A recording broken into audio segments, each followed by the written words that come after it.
Olá, pessoal, tudo bem?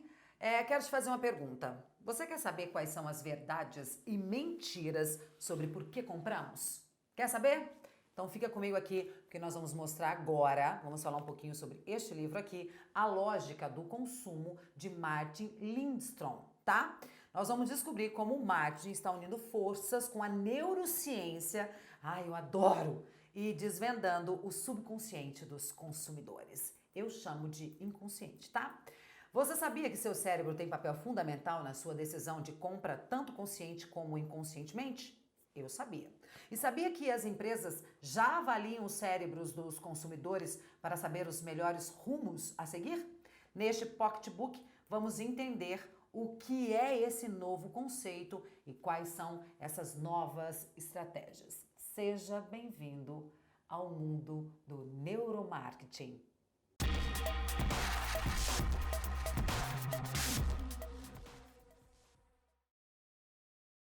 Essa obra aqui, gente, foi publicada em 2016, tá? A Lógica do Consumo traz uma nova visão para o marketing. Neste livro, podemos encontrar um complexo estudo de neuromarketing, gente, que busca se aprofundar no comportamento humano e entender como nos comportamos nos momentos de tomada de decisão de compra. São 207 páginas. O livro é dividido em 11 capítulos que abordam diversas descobertas feitas a partir dos estímulos que atingiram cada parte do cérebro humano e como eles afetam nosso comportamento de consumo no dia a dia. Bom, agora vamos falar do autor. Ele foi definido pelo The Sunday Times como o menino prodígio do mundo do marketing. É isso mesmo. Martin é considerado um dos gurus do marketing mundial. Especialista na área de branding, ele já teve livros traduzidos para 19 línguas e um alcance de mais de 1 milhão de pessoas. Além disso, ele é escritor e também diretor da Lindstrom Company, empresa de consultoria criada por ele, que presta serviços para grandes empresas. Eu vou falar só algumas aqui para você. Nokia, Nestlé, Microsoft, McDonald's. Esse livro é indicado para quem? Esse livro apresenta uma linha de pensamento completamente nova na área do marketing. Então, se você estuda ou trabalha neste ramo ou ainda, deseja entender como funciona seu comportamento de consumo, este livro é indicado para mim, indicado para você, porque traz um aprendizado inovador sobre como o nosso cérebro funciona e como ele influencia nas nossas compras. Quais são as ideias principais? O neuromarketing como ferramenta de marketing, a importância do nosso cérebro no processo de compra e as táticas e estratégias utilizadas por empresas para atingirem o nosso inconsciente. Neuromarketing e suas tecnologias é o tema do nosso primeiro overview. Você já questionou o que te faz decidir pela compra de um produto? Já pensou? Em que ponto você concluiu que precisava comprar aquela barra de chocolate no supermercado, aquele livro que tinha um assunto interessante? Ou até mesmo o momento em que você decidiu que aquele carro era o ideal para você? Você pergunta isso para você? Bom, claro que parte das nossas escolhas são feitas a partir das nossas necessidades e pela comparação de preços, mas muitas delas também são feitas inconscientemente, ou seja, os estímulos atingem nosso cérebro que desperta o interesse para determinado produto. Nesse cenário, os profissionais de marketing perceberam a necessidade de se aprofundar na mente do consumidor e entender como o cérebro reage aos estímulos de anúncios, propagandas e produtos. Assim surgiu o neuromarketing. Para isso é usado o SST, Topografia do Estado Estacionário, tá? Um equipamento de última geração que mede a atividade elétrica do cérebro em tempo real, permitindo analisar se a partir de um anúncio o cérebro reage. Alegria, desprezo, repulsa, medo, sei lá, entre outros sentimentos. Com esses resultados, é possível entender o que as pessoas realmente pensam sobre determinado produto. Por isso, quando aplicamos um questionário, as respostas podem não refletir o real pensamento, mas quando analisamos o cérebro, as pessoas são certeiras. Martin, no seu processo de pesquisa para entender a fundo o comportamento do consumidor, se propôs ao desafio de estudar o cérebro de 2.000 pessoas. 3 anos e 7 milhões de dólares depois, ele conseguiu agrupar uma série de conhecimentos que colocou neste livro aqui. Vamos lá! Entendendo o nosso cérebro.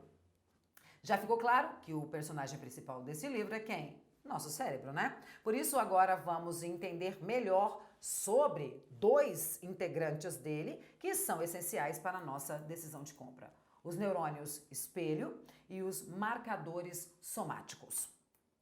Quem são os neurônios espelhos? Um exemplo clássico que resume a atuação dos neurônios espelhos é o ato de bocejar. Ah, que bacana! Você provavelmente já vivenciou uma situação onde alguém próximo a você boceja e, consequentemente, você boceja também. E eu tô rindo porque tem umas fotos de cachorrinho mar aqui. Ou então, podemos pegar o exemplo do sorriso. Um sorriso é contagioso. Ao ver alguém sorrindo, muito provavelmente você vai sorrir. E isso acontece muito lá em casa, eu e minha irmã. Às vezes a gente tá rindo e todo mundo pergunta do quê? É da risada dela e ela da minha, e a gente fica rindo por horas, tá, gente? Tudo isso é trabalho dos neurônios espelhos. Eles replicam o que vemos outras pessoas fazendo. Sempre que assistimos uma propaganda onde alguém bebe um refrigerante gelado ou come um saboroso hambúrguer, nosso cérebro reencena aquela imagem como se estivéssemos realizando a ação. Olha que coisa legal!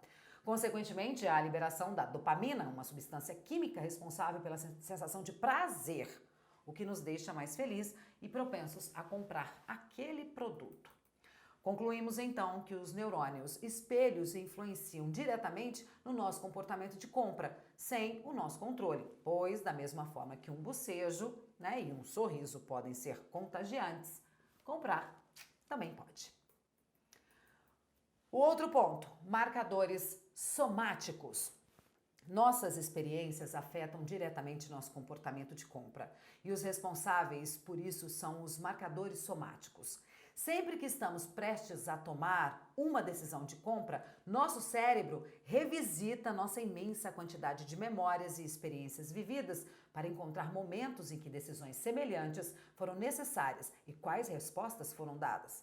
Assim, o cérebro tende a repetir essas respostas. Por exemplo, vamos lá.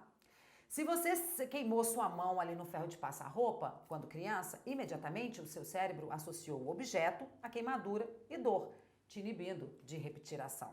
O mesmo acontece com o consumo. Em seu cérebro se encontra o registro de escolhas anteriores, marcas que prefere e outros fatores que permitem que as compras seguintes sejam feitas no impulso. Os responsáveis por isso são os atalhos da nossa mente, esses marcadores somáticos que facilitam o acesso a essas informações e tornam o processo decisório muito rápido. Próximo overview, mensagens subliminares.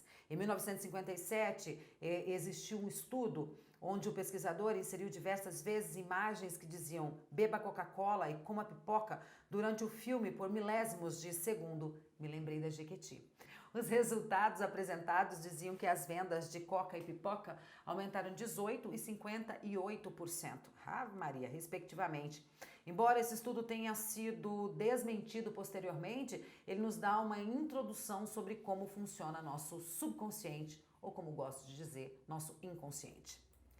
Quando as imagens são inseridas no filme, nossa mente não capta a mensagem consciente e nós continuamos assistindo normalmente, porém nosso cérebro absorve e compreende o conteúdo oculto. É assim que funcionam as mensagens subliminares. Elas são muito utilizadas para induzir o cliente a comprar e podem ser compostas desde estímulos sensoriais, de som, até mesmo ao sorriso que o vendedor dá ao cliente, afetando o seu interesse pelo produto. Alguns exemplos de mensagens subliminares podem ser percebidos em logomarcas, anúncios impressos, propagandas em televisão, anúncios em rádios e em outras mídias. Mas em todas elas o objetivo é o mesmo: expor os consumidores a estímulos que vão afetar o inconsciente e vão induzir a compra.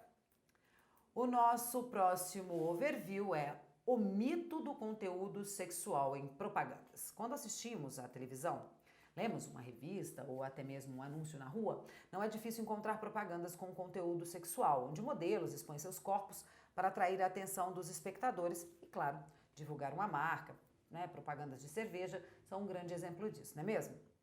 Entretanto, uma das descobertas dos experimentos do neuromarketing é que, como diz o autor, sexo em propaganda não vende. Modelos em trajes mínimos e poses provocantes não nos convence a comprar nada. Uau, descoberta grande, tá?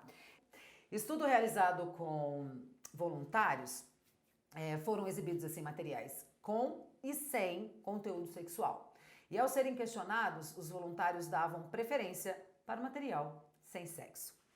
E no caso de propagandas, os voluntários lembraram da marca em um nível consideravelmente maior quando não havia conteúdo sexual vinculado junto ao produto. Isso acontece pois as pessoas acabam focando mais nesse conteúdo do que no próprio produto.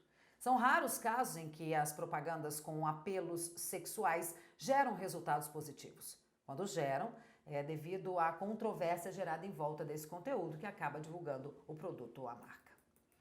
Outro overview. A semelhança com religiões. Os métodos persuasivos das agências de publicidade podem ser parecidos com os da religião. Durante os estudos, o autor percebeu que o estímulo cerebral para propagandas de grandes marcas foi muito semelhante ao estímulo causado pela religião. Algumas dessas marcas utilizam estratégias muito parecidas com as estratégias religiosas, diz o autor. Ou seja, por meio de campanhas publicitárias, eles buscam conquistar a fidelidade e a lealdade de seus seguidores. Olha só, vou mostrar para vocês as principais semelhanças. Tanto as marcas quanto as religiões difundem suas missões para o público com a intenção de mostrar quais são seus maiores objetivos e explicar o que as tornam diferentes dos outros.